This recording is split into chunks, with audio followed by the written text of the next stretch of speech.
Integrasi layanan kegiatan penangkapan ikan untuk meningkatkan efisiensi dan tata kelola di bidang perikanan tangkap.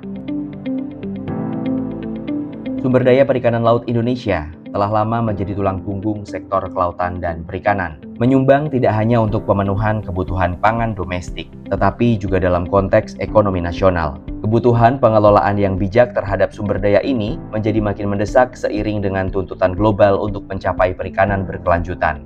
Perikanan tangkap adalah salah satu sektor penting dalam perekonomian Indonesia.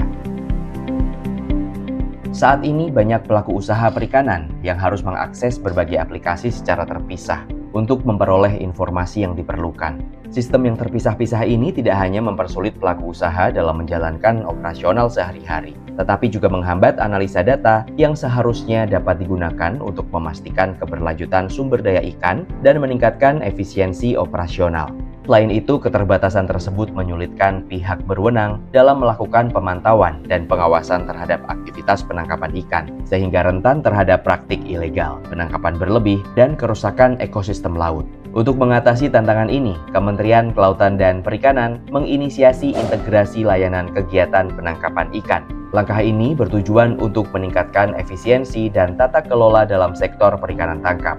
Dengan mengintegrasikan berbagai aplikasi yang sebelumnya bekerja secara terpisah dalam satu aplikasi, pelaku usaha dapat memantau izin, hasil tangkapan, dan status keberlanjutan secara terpusat, sementara pemerintah dan instansi terkait dapat melakukan verifikasi dan pemantauan secara lebih akurat dan menyeluruh. Inovasi ini dilakukan melalui beberapa tahapan, dimulai dari identifikasi kondisi aplikasi yang ada, pemetaan key person, perancangan sistem, koordinasi dengan berbagai pihak, uji coba aplikasi, hingga implementasi serta pemeliharaan sistem. Sejak 1 Januari 2023, kebijakan pemungutan PNBP dengan skema pasca produksi mulai diterapkan. Hal ini semakin mempertegas kebutuhan akan sistem yang terintegrasi agar dapat mengoptimalkan pendapatan negara serta memastikan tata kelola yang lebih baik. Melalui teknologi Application Programming Interface atau API, aplikasi-aplikasi yang sebelumnya terpisah kini dapat saling berkomunikasi, berbagi data, dan melakukan verifikasi silang secara otomatis. Standarisasi proses bisnis juga dilakukan agar integrasi berjalan lancar dan efisien. EPIT setidaknya mengintegrasikan 7 layanan aplikasi, meliputi aplikasi Silat untuk data siup dan perizinan berusaha, aplikasi Sipalka untuk data pendaftaran kapal perikanan, aplikasi Teman SPB untuk permohonan persetujuan berlayar dan STBLKK, aplikasi ESLO untuk permohonan standar laik operasi, aplikasi Simponi untuk pemberitahuan kewajiban pembayaran pungutan hasil perikanan atau PHP pasca produksi, aplikasi PIPP untuk data produksi penangkapan ikan, dan aplikasi Silopi untuk pengisian dan pelaporan logbook penangkapan ikan. Pengintegrasian aplikasi tersebut mengikuti siklus sebagai berikut. Sebelum diimplementasikan secara penuh, uji coba sistem juga dilakukan untuk memastikan keandalan dan efektivitasnya. Regulasi terkait penggunaan dan pemeliharaan aplikasi juga disusun untuk menjaga keberlanjutan operasional pasca peluncuran. Dengan adanya integrasi ini, sektor perikanan tangkap kini lebih transparan, efisien, dan terkendali.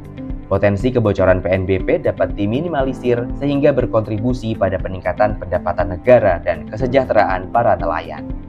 Pencatatan kedatangan kapal mengalami peningkatan sebesar 205% dari rata-rata 3.593 pelaporan kedatangan per bulan pada tahun 2023 menjadi 7.377 pelaporan kedatangan per bulan pada tahun 2024.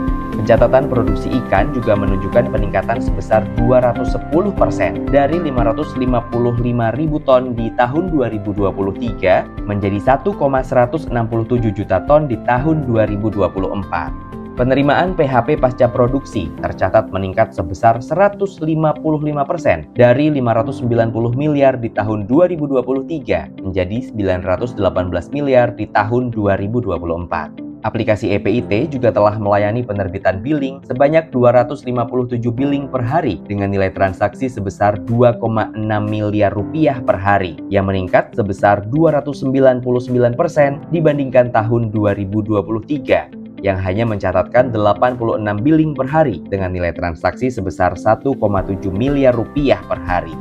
Inovasi ini bukan hanya tentang teknologi, tetapi juga tentang masa depan perikanan Indonesia yang lebih baik.